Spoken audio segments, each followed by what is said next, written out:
상처를 받기도 하며 살아가고 있습니다. 자, 이것은 이상한 일이 아니라 인간의 원죄로 말미암아 사람들의 마음속에 죄가 있고 그 죄가 사람들의 마음을 지배하고 있기 때문입니다. 우리는 가정에서도 이러한 고통을 겪을 때가 있고 교회, 사회, 국가 공동체에서 정당한 대우를 받을 때도 있지만 그렇지 아니할 때도 있습니다. 부당한 대우와 불균형으로 갈등을 겪고 있습니다. 그런데 가장 근본적인 문제는 성경적인 해답을 가지고 공동체를 향한 거룩한 분노를 가지고 공동체를 회복하는 길입니다. 오늘 말씀이 거룩한 분노와 공동체 회복이라는 말씀인데요. 우리가 거룩한 분노를 가지고 공동체를 회복할 때 이 땅 가운데 불공평과 불균형이 없어지고 가장 아름다운 관계가 형성이 되게 된다는 것입니다. 아담과 하와의 범죄 이후에 가인과 아벨은 형제의 사랑 안에서 화평을 이루지 못했습니다. 미움과 시기로 가인은 아벨을 죽이는 그러한 사단의 속성을 나타냅니다. 죄로 말미암은 극심한 타락의 결과입니다. 그로 말미암아서 인류에게 고통이 오고 사단은 그 이후로 끊임없이 가정 공동체 안에서 하나님과의 관계 회복과 부부간의 연합을 통해서 하나님의 영광을 돌리지 못하도록 끊임없이 방해하고 있다는 것입니다. 야곱과 에서는 이삭과 리브가의 편애로 서로 갈등 구조 속에서 고통의 시간들을 보냈습니다. 그들이 형제임에도 불구하고 고통의 세월들을 보냈어요.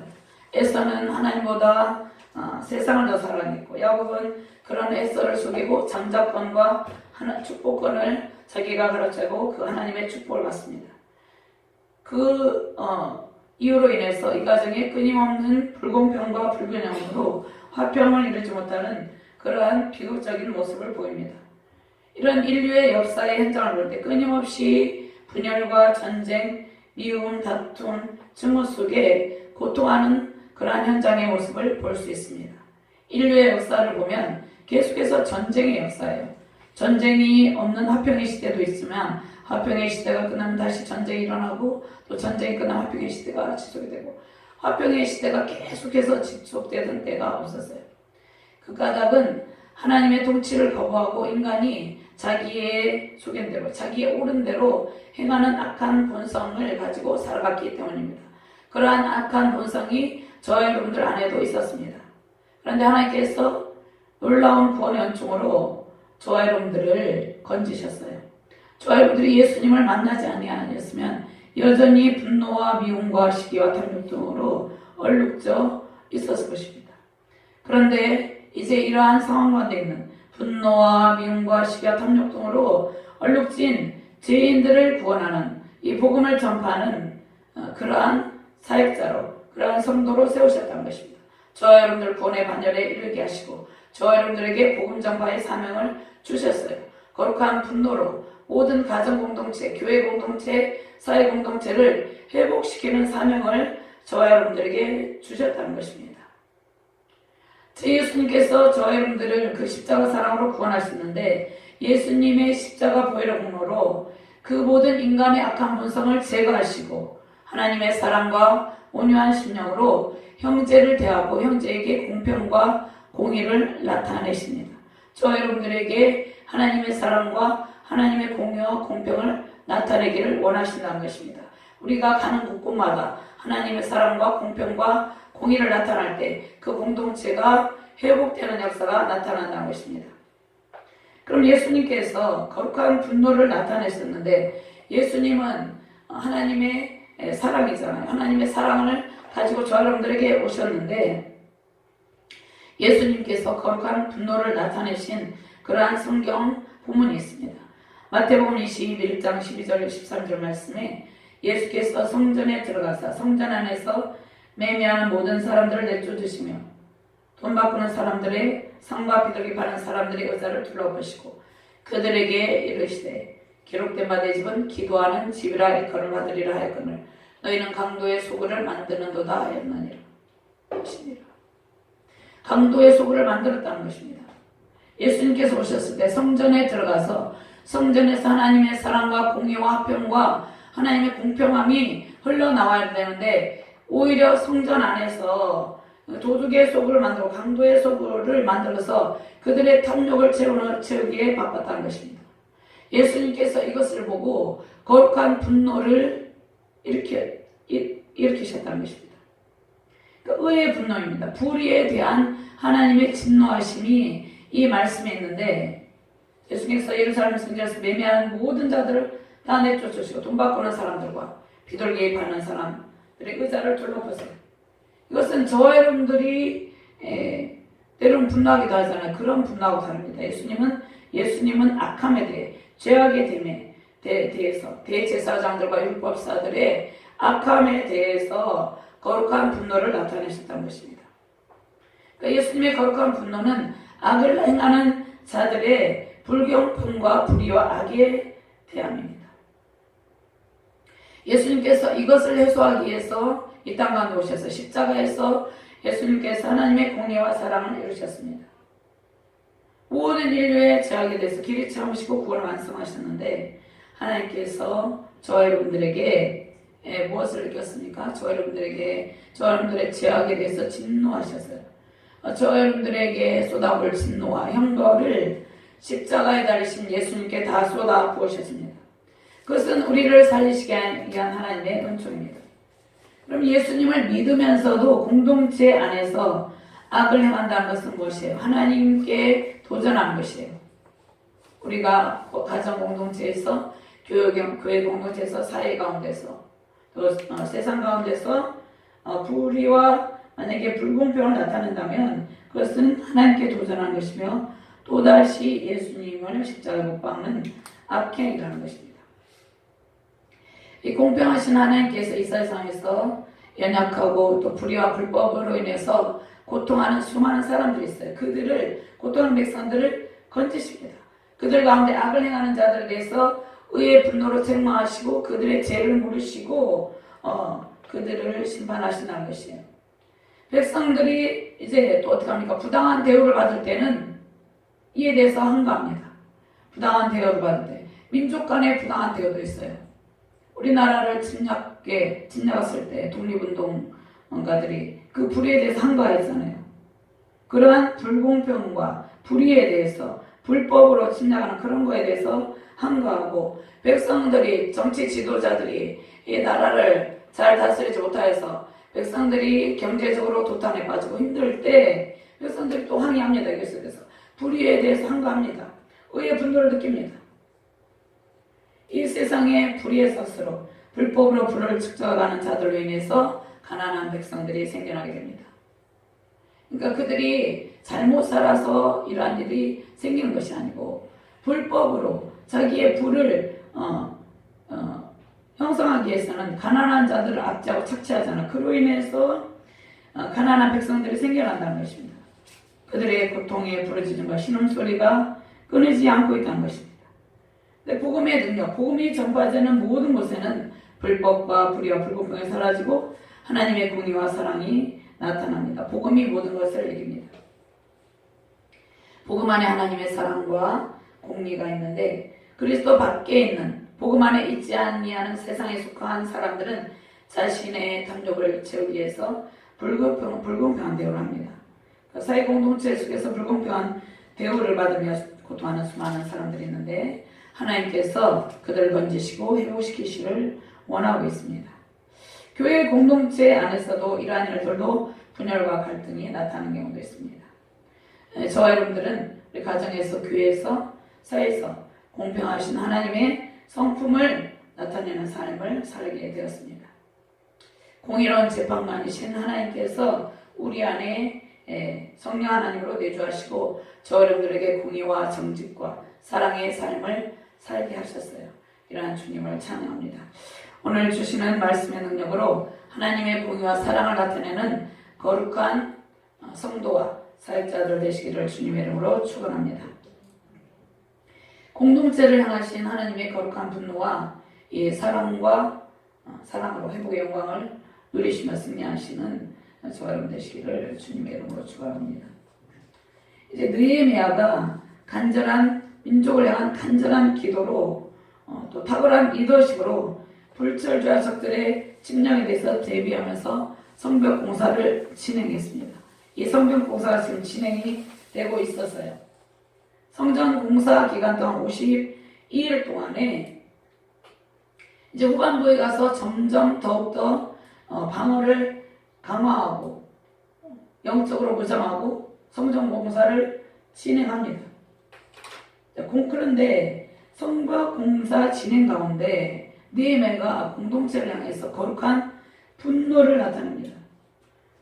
느헤미야가 공동체 속에서 일어나는 내부적으로 일어나는 악행을 보았기 때문에 그것을 보고 분노를 일으킨다는 것입니다. 성벽 재건 중에 드러났을 것이 사회적인 불공평과 경제적인 불공평의 문제들이 수면 위로 떠올랐다는 것입니다. 오랜 동안 지속이 되고 있었는데 이것을 느헤미야가 알지 못했는데 성벽 재건 공사 중에 공동체의 죄악이 발견이 되었어요. 성벽 재건 공사 중에 예루살렘에 사는 포로 귀환민들의 경제적 불공평으로 인한 고통이 나타났어요.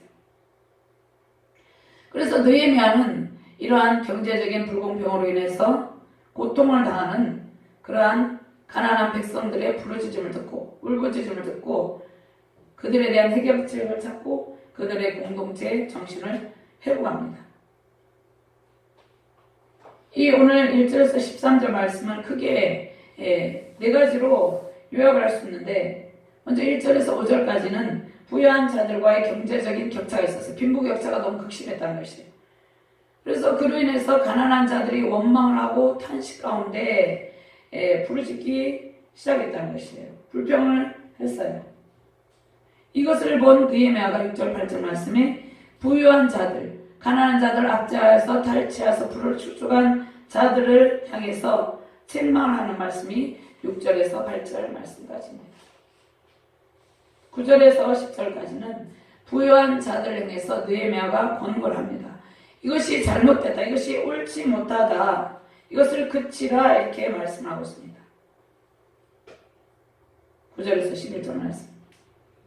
느헤미야의 이런 책망과 공고를 들은 백성들이 이제 결단을 하고 이러한 불의한 일을 그치기로 결정을 합니다. 오늘 13절 말씀까지입니다. 그래서 이 백성들이 다 하나님을 찬송하고 또 불의한 자들은 그 모든 악행을 그치게 됩니다. 첫 번째로 모든 공동체 가운데 공평과 정의가 실현되기를 힘써야 된다는 것입니다. 공동체의 경제적 불공평으로 인한 사회적인 문제들이 발생하잖아요. 그렇게 된 백성들이 원망하고 불평하고 이 부르짖음, 울부짖음이 나타납니다. 모든 공동체는 가정과 교회와 사회국가, 민족들 간의 관계에서 이러한 가운데서 저와 여러분들이 이 하나님의 공평과 정의가 실현되기를 힘쓰고 우리가 그 공의와 사랑을 실천하라 이렇게 말씀하는데요. 1절에서 5절 말씀 같이 공독합니다.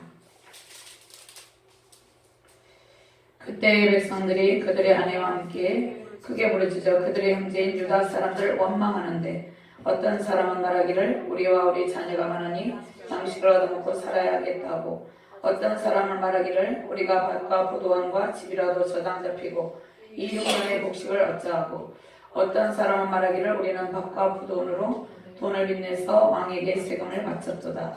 우리 육체도 우리 형제의 육체와 같고 우리 자녀도 그들의 자녀와 같거늘 이제 우리 자녀를 종으로 파는도다. 우리 딸 중에 벌써 중된 자가 있고 우리의 밭과 포도원이 이미 남의 것이 되었으나 우리에게는 아무런 힘이 없도다 하더라. 공동체 가운데 불의와 불법이 득세하면 그 공동체의 일원들이 엄청난 고통을 겪습니다. 사회 구성원들이 고통을 겪게 돼요. 악행을 하는 사람들은 불법으로 재물을 쌓아두고 그로 말미암아 가난하고 소외된 백성들의 원성이 생겨납니다. 자, 조선시대에 이러한 것들을 방지하기 위해서 암행어사를 두어가지고 지역을 살피고 탐관오리들의 불법을 찾아내서 벌을 했어요. 백성들이 고통을 당하고 있는지 지방에서 관리를 잘하고 있는지 그것을 감찰해서 백성들이 불의한 일을 당하지 않도록, 또 불의한 일을 당하면 그 백성들의 고통의 문제를 해결했다는 것입니다. 성벽 재건 공사를 진행하는 동안에 오랫동안 고통하던 백성들의 울부짖음이 들려왔어요. 이스라엘 백성들이 애굽에서 노예 생활을 할 때 바로의 압제 가운데 그들의 부당함에 대해서 그들이 노역을 하며 고통 가운데 하나님께 울부짖으며 부르짖었습니다. 부당한 대우로 하나님 우리를 구해주세요. 우리를 이 가운데서 이 고통 가운데서 건져주세요. 하나님을 찾았어요. 자, 우리도 억울한 일을 당할 때 있어요. 살다 보면 부당한 일을 당할 때 있어요. 불공평한 일들로 고통을 당할 때 있습니다. 그럴 때 어떻게 해야 돼요? 우리도 하나님께 부르짖어야 된다는 것입니다. 하나님께 부르짖었던 이스라엘 백성들을 하나님께서 건지셨어요. 근데 이스라엘 백성이 이전에는 이방인의 압제로 인해서 고통을 받았어요. 쉽게 말하면 우리나라가 일본에게 고통을 받은 것처럼 이방인의 압제로 고통을 받았는데 지금 현재는 같은 동족끼리 같은 동족으로 인해서 부당한 처우를 받으며 고통하고 있다는 것입니다. 그러니까 같은 동족이 같은 동족에게 고통을 불법을 행하고 불의를 행하고 있다는 것이에요. 남편들은 자원으로 성벽 재건 공사에 참여해서 공사를 진행하는데 아내는 이제 가정에서 생계를 꾸려나가야 되는데 경제적인 부분이 남편을 통해서 공급되지 않고 자녀들은 많이 있고 그러한 가운데 아내들이 힘들게 생계를 꾸려가면서 고통하면서 울부짖습니다. 또 백성들이 가뭄을 당하고 기근으로 고통하였고 또 자신들과 많은 자녀들의 양식이 필요했어요. 땅이 없는 사람들은 곡식을 사기 위해서 빚을 지고 어떠한 사람들은 밭과 부동과 집을 저당을 잡히고 빚을 내었습니다. 어떤 사람들은 여기서 말씀하죠. 어떤 사람들은 왕에게 세금을 바치기 위해서 그러니까 세금을 부당하게 많이 받았다는 거죠. 그러니까 세금을 바치기 위해서 밭과 포도원을 저당 잡히기도 했습니다. 바벨론 나라와 페르시아 제국에서 부동산에도 세금을 부과시키고 많이 매겼어요. 다리오 왕도 이제 다리오 왕은 올해의 세금과 지난해 세금까지 지난해 소상 세금을 내게 해서 과세 정책을 펼치고 백성들의 세금을 강요했습니다. 백성들에게 극심한 고통을 주었어요. 경제적인 고통으로 백성들은 형제인 유다 사람들을 원망했는데 부유층에 이 부유층에 속한 사람들은 이제 주석에 보니까 당시에 이율이 20%라고 그래요. 20%도 엄청 크잖아요. 엄청 큰데 20%도 이 가난한 백성들이 감당하기 힘드는데 이들이 부당한 이자를 취하면서 가난한 사람들이 더 큰 고통을 주는데요. 40%에서 연 40%에서 60% 이자를 취하면서 백성들에게 고통을 줬습니다. 동족끼리. 부유층에 속하는 사람들은 재물이 있잖아요. 가난한 사람들은 돈이 없잖아요. 먹을 것을 사야 되는데. 그러니까 그들이 도움을 요청하는데 그 가난한 사람들에게 서민들에게 높은 이자를 받고 돈을 구워줌으로 인해서 더 많은 이득을 취하였다는 것입니다. 그러니까 가난한 사람들을 이용해서 돈벌이를 하고 있었어요. 그런데 성경의 모세율법에는 같은 동족끼리 돈을 이자를 받고 빌려줄 수는 있어요. 그냥 빌려주어서 그가 못 갚으면 독촉하지 말라고 돼 있어요. 그리고 이자를 받지 말라 이렇게 돼 있어요. 이자를 받고 돈을 빌려주는 일을 금하고 있습니다. 출애굽기 22장 25장 말씀에 현대인의 성경에는 너희가 내 백성 가운데 가난한 동족에게 돈을 빌려주거든 너희는 그에게 빚쟁이처럼 굴지 말며 이자를 받지 말아라 이렇게 말씀했어요. 하나님께서는 항상 가난하고 소외되고 힘든 사람들을 향해서 사랑과 긍휼한 마음을 가지고 있습니다. 성경에 나타난 하나님의 사랑은 하나님께서 재물을 주시고 부여를 주시면 그 재물을 가지고 가난한 사람들을 도와라 이렇게 말씀하고 있어요. 고아와 과부와 객들을 도우는 것입니다. 이것이 하나님의 공의와 사랑입니다. 그런데 당시에 부유층에 속한 사람들이 이 가난한 사람들을 도와줘야 되잖아요. 그런데 오히려 가난한 서민들을 상대로 자신의 부를 축적하고 있었다는 것입니다. 자신의 탐욕을 채우고 있었다는 것입니다. 우리나라에도 이러한 자들이 있죠. 그로 인해서 고통하는 사람들이 생겨나고 그것을 해결해 줘야 되는데 그것을 해결하지 해결받지 못해서 고통하는 경우들이 있어요. 그럴 때는 그런 가운데 있는 사람은 답이 딱 하나 있어요. 공의로운 재판관이신 하나님께 구하면 하나님께서 그 문제를 해결해 줘요. 이 땅 가운데에서 해결이 안 될 때. 가난한 사람들은 당시에 경제적인 그렇게 하니까 40% 60% 이자를 취하니까 엄청난 극심한 가난에 처해지게 됩니다. 그래서 경제적인 빈곤을 견디지 못해서 심지어는 자녀를 노예로 파는 일까지 생겼습니다. 하나님께서 이것을 보고 얼마나 거룩한 분노를 느끼셨겠습니까? 시편 68절 5절 말씀에 그의 거룩한 처소에 계신 하나님은 고아의 아버지다, 과부의 재판장이다 이렇게 말씀하고 있어요. 하나님은 가난하고 압제받는 사람들의 아버지다 이렇게 말씀하고 있어요. 재판장이다 이렇게 말씀하고 있어요. 불의로 인해서 고통받는 백성들의 공의로운 재판장이다 이렇게 말씀을 하고 있습니다.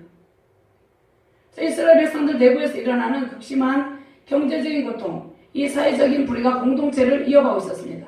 외부에서는 산발락과 도비아 일당이 침공하려고 기습 공격하려고 했잖아요. 숫대밭을 만들려고 했어요. 근데 이것은 철저하게 반열을 했는데 내부적으로 이러한 엄청난 죄악의 문제가 있었다는 것입니다. 이 국가나 개인이나 가정이나 내부의 분열이 일어나면 사단이 틈을 타고 그 가정이 깨어지고 엄청난 고통을 겪게 돼요. 그러니까 내부의 결속이 중요한데 이들이 내부의 결속이 이루어지지 못하고 내부에서 엄청난 아픔이 있었다는 것입니다. 느헤미야는 이제 산발락 일당의 외부적인 공격을 막아냈어요. 그리고 성벽 재건공사를 진행하고 있는데 내부적인 아픔을 지금 보게 된 것입니다. 가난한 백성들은 어떻게 생각했어요? 부당한 대우를 하며 높은 이자를 받고 돈을 빌려주는 이 사람들 귀족들도 있었고 관리들도 있었어요. 관리들의 부당한 처사를 그들이 이해할 수 없었어요. 자신들이 성벽 재건공사를 정말 힘들게 하고 있는데 그들의 귀족들이 관리들이 부당한 처사를 한다는 것입니다. 이것이 오래되었다 말씀하셨어요. 오래전부터 지금 발견된 것은 성벽공사 기간 52일인데 이 기간에 이것이 발견됐는데 이 악이 오래전부터 있었다는 것이에요. 이것을 이제 느헤미야가 알게 된 것이에요. 오래전부터 같은 동족끼리 높은 이자를 받고 돈을 갚지 아니하면 어떻게 했습니까? 법적 조치를 통해서 또 고통을 가중시키는 사회적 병폐가 있었어요. 사회적 병폐가 뿌리 깊이 박혀 있었습니다. 그래서 백성들은 이제 자신들이 당하고 있는 고통에 대해서 고통을 해결해 줄 것을 호소하고 있다는 것입니다. 느헤미야가 이 공동체의 문제를 보고 고통을 보고 이 공동체 회복을 위한 특단의 조치를 합니다. 두 번째로 어떻게 해야 돼요? 느헤미야가 거룩한 분노를 느끼는데 공동체의 공의와 사랑의 정신을 이제 나타낼 수 있는 특단의 조치를 하는데 하나님의 백성과 저와 여러분들 하나님의 백성이죠. 하나님의 백성과 지도자들은 불의에 대한 거룩한 분노를 가져야 돼요. 분노와 공동체의 아픔을 회복하는 그러한 탁월한 능력이 있어야 돼요. 이제 이 말씀을 느헤미야가 어떻게 했는지 말씀을 같이 공독합니다. 10절까지 봅니다. 6절에서 10절까지 함께 말씀 공독합니다. 내가 백성의 부르짖음과 이런 말을 듣고 크게 노하였으나 깊이 생각하고 귀족들과 민장들을 꾸짖어 그들에게 이르기를 너희가 각기 형제에게 높은 이자를 취하는도다 하고 뒤를 열고 그들을 쳐서 그들에게 이르기를 우리는 이방인의 손에 팔린 우리 형제 유다 사람들을 우리의 힘을 다하여 도로 찾았거늘 너희는 너희 형제를 팔고자 하느냐 더구나 우리의 손에 팔리게 하겠느냐 하며 그들이 잠잠하여 말하옵기로 내가 또 이르기를 너희의 수행이 좋지 못하도다 우리의 대적 이방 사람의 비방을 생각하고 우리 하나님을 경외하는 가운데 행할 것이 아니냐 나와 내 형제와 종자들도 역시 돈과 양식을 백성에게 구워 주었거니와 우리가 그 이자받기를 그치자 이자받기를 그치라 이렇게 말씀하고 있습니다. 동족의 고통을 알게 된 느헤미야가 백성들의 울부짖음을 듣고 분노합니다. 거룩한 분노를 나타냅니다. 하나님께서 죄악과 불에 대해서 거룩한 분노를 나타내시는데 성전 재건을 통해서 느헤미야가 하고자 하는 것이 무엇입니까? 성전 재건을 통해서 하나님의 공의와 사랑과 정말 하나님의 영광이 빛나는 그러한 거룩한 영이 그 공동체를 통해서 나타나는 것이 목적이었어요. 근데 공동체 이렇게 해서 이 내부적인 문제를 해결하지 않고 성전이 완공돼도 아무런 소용이 없다는 것이에요. 내부적인 제약의 모습이 있다는 것입니다. 느헤미야가 부유한 자들에게 가난한 자들을 것을 탈취해서 부를 축적한 자들에게 공고합니다. 그들의 행위가 옳지 않다. 대적 이방 사람들의 비방을 생각하고 하나님을 두려함으로 이 모든 악행을 그치라 이렇게 공고합니다. 이방 사람들이 조롱하겠죠. 내부적으로 이렇게 하는 것을 볼 때. 우리가 이것을 적용할 때 불의한 일을 볼 때 우리가 모른 척 하면 안 돼요. 거룩한 분노로 그들의 불의함의 문제를 해결하는 공동체 정신이 저와 여러분들에게 필요합니다. 하나님의 거룩한 분노는 어째요? 우리가 잘못된 분노 있어요. 우리가 어떤 일에 대해서 화를 내는 잘못된 분노는 문제가 더 악화되는데 하나님의 거룩한 분노는 모든 공동체의 불공평을 완전히 소멸시킵니다. 하나님의 거룩한 분노는 모든 불의를 다 성령으로 태워버렸어요. 그것이 해결되게 하십니다. 느헤미야가 지적을 하는데 첫째 이렇게 말합니다. 하나님의 백성들은 세상적인 가치관을 가지고 살지 말라. 다른 가치관을 가지고 살아라 이렇게 말씀하십니다. 이자를 받는 것은 하나님을 알지 못하는 이방인들의 관습과 그들의 생각이잖아요. 그러면서 하나님의 백성들은 같은 동족을 상대로 부당한 재물을 쌓는 것은 악하다 이렇게 말씀합니다. 두 번째로 이방인들을 볼 때 지금 도비아와 살마나 주변 민족들이 예루살렘 성벽 재건 공사를 방해했잖아요. 그들이 볼 때 이 내부적인 악행을 볼 때 그들이 어떻게 말하겠어요? 조롱하며 비웃을 것이다. 우리나라도 마찬가지잖아요. 우리나라가 내부적으로 서로 싸우고 분열하고 다투고 서로가 서로를 물고 뜯고 하면 외부의 적들이 우리를 조롱한다는 것이에요. 조롱하고 비웃을 것이다. 서로 힘을 합해서 성벽을 재건한들 공동체 하면서 하나님의 사랑과 공의를 실천하지 않으면 무슨 소용이 있냐 너희가. 아무 소용이 없고 오히려 이방 사람들의 조롱거리가 된다 이렇게 지적을 합니다. 셋째로 하나님께서 금하신 하나님의 율법에 하나님의 명령이잖아요. 출애굽기 22장 25절 말씀에 이 명령을 했잖아요. 이자를 받지 말라 이렇게 했잖아요. 독촉하지 말라 이 성경의 말씀이 있어요. 그런데 이것은 하나님의 금하신 높은 이자를 받는 것은 하나님의 말씀을 어기는 것이다. 하나님을 경외하는 백성들의 올바른 태도가 아니라는 것을 지적합니다. 경제적인 불공평의 문제는 하나님께 대한 불순종의 결과입니다. 하나님의 명령을 어기는 결과로 이러한 일들이 나타납니다. 하나님께서 원래 이 세상을 그렇게 창조하시지 않았는데 인간의 죄로 말미암아서 이 경제적인 불균형과 불공평이 생기게 되었다는 것입니다. 이것을 말씀을 하고 하나님을 경외하는 백성의 올바른 태도를 보이라 말씀하고 있습니다. 네 번째 이제 느헤미야가 자신의 예를 들어서 말씀합니다. 느헤미야가 이제 고관이고 페르시 왕국의 고관이었기 때문에 부유했을 거잖아요. 근데 자신의 주변에 측근들의 수하에는 또 가난한 부하들이 있었을 것이고 주변에 가난한 친족들이 있었을 것이에요. 그들에게 돈과 곡식을 구워주고 있지만 어떻게 그는 이자를 받지 않고 있다. 그러면서 느헤미야가 자신이 삶의 모범을 보이며 살고 있음을 이야기합니다. 그가 이러한 삶을 살지 아니하면 이걸 말하지 못하겠죠. 그러면서 담보로 저당 잡은 바깥 집도 다 돌려주라. 이자도 받지 말라. 이렇게 명령을 합니다. 오늘 말씀 아까 10절까지 보았는데 11절부터 13절까지 한번 봉독해 볼까요?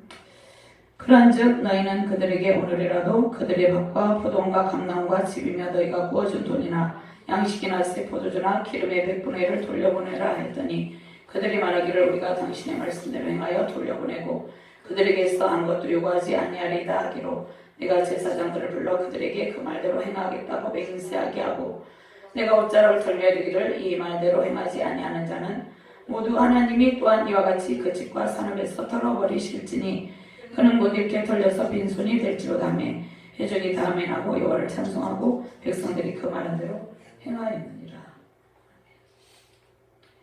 느헤미야는 이제 자신의 거룩한 분노를 잘 다스립니다. 잘 다스리고 이제 이것을 지혜롭게 해결하는데 하나님께서 택한 이 세운 공동체 아픔을 해결하고 회복시키는데 귀족들과 관리들의 느헤미야 말에 순종을 한 것은 느헤미야가 삶의 모범을 보였기 때문입니다. 느헤미야 삶의 태도를 보았기 때문에 느헤미야도 똑같이 그렇게 하면서 이것을 교체하면 말을 듣지 않았을 거잖아요. 근데 느헤미야의 모범적인 삶의 태도 때문에 느헤미야의 권고를 들었어요. 느헤미야는 하나님의 공의와 사랑을 몸소 실천하는 지도자였다는 것입니다. 백성들에게 그가 삶으로 삶의 열매로 모범을 보여줬어요. 그러면 우리가 속한 공동체 아픔을 해결하기 위해서 어떻게 해야 될까요? 저 여러분들이 가정에서 또 교회에서 또 직장 사회 공동체에서 우리가 살고 있는 모든 공동체에서 먼저 우리의 모범적인 삶의 태도가 필요하다는 것입니다. 저 여러분들이 하나님 공의와 사랑을 실천할 때 공동체 안에서 불의가 사라진다는 것입니다. 그럼 먼저 자신이 공의와 사랑을 실천하지 않으면서 다른 사람들에게 하나님의 공의와 사랑을 실천하라, 불의를 벌여라, 불법에서 떠나라, 아무리 외쳐도 설득력이 없다 이렇게 말씀하고 있습니다. 가난한 서민들에게 지나친 이자를 받고 불의의 재물을 쌓은 귀족과 관리들은 느헤미야의 말을 듣고 그렇게 하겠다, 그렇게 하겠습니다 이렇게 말합니다. 느헤미야가 삶의 모범을 보였기 때문에 자신의 사례를 통해서 변화된 태도를 촉구할 때 그들이 변화된 태도를 보입니다.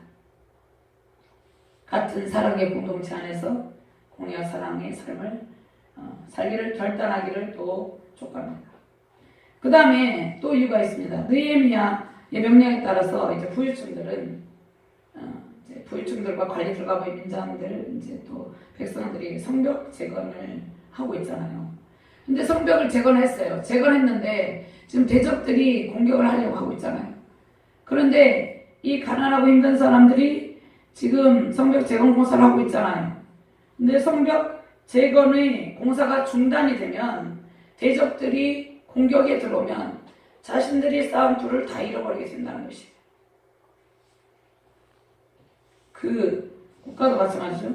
전쟁이라면 부유한 자들의 그 재물들을 다 약탈당하고 다 없어지잖아요. 그러니까 그 공동체 안에 서로 사랑으로 딱 공동체 안에서 결속이 돼야 된다는 것이에요. 자신의 불을 잃어버리게 된다는 것이에요. 그래서 느헤미야 명령을 따라서 부유층들은 자신과 자신의 측근 자신의 수하 사람들 백성들에게 이제 이자로 돈과